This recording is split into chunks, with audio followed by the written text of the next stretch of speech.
Isang maganda at mapagpalang araw po sa ating lahat. Ako po ay naandito po ngayon upang ako po ay makiisa sa inyo pong ginaganap na Barangay Assembly.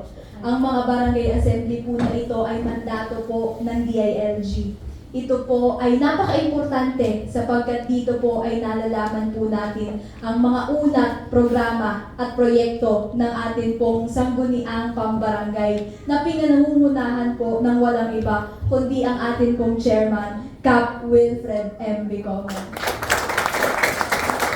Ang atin pong SK chairman, Honorable Tristan M. Guerra.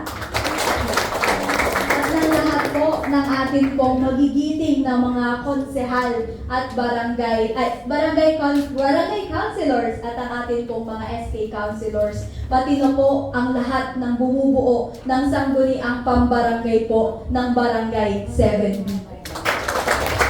Nais ko rin po sana na kunin ko po ang pagkakataon na ito upang sa inyo po ay akin pong magpakilala ang aking sarili.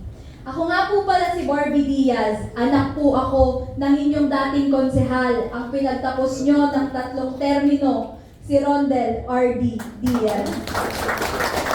Sa kasalukuyan po, ako po ay kasama po ng buong lapian ng Team Amante Colago para sa pagkakonsehal sa 2025. Ako po ay nakapagtapos ng legal management sa UST. At sa kasalukuyan, ako po ay nag-aaral ng abogasya sa San Beda. Miyembro rin po ako ng Armed Forces of the Philippines, Philippine Air Force Reserve.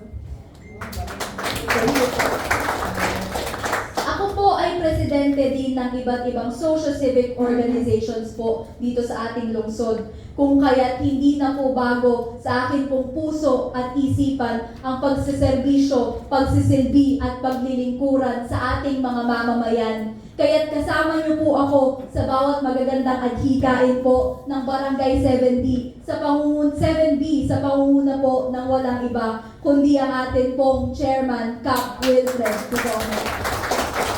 Hindi nyo na po makakabayan pa po ito. Muli, ako po si Barbie Diaz. Bida kayo kay Barbie dahil kay Barbie, every BD happy. Maraming salamat po. Ang buenos dias sa ating lahat. Salamat po, ma'am.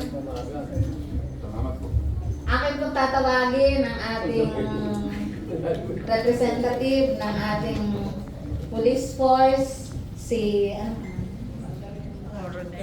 Sir Coronel.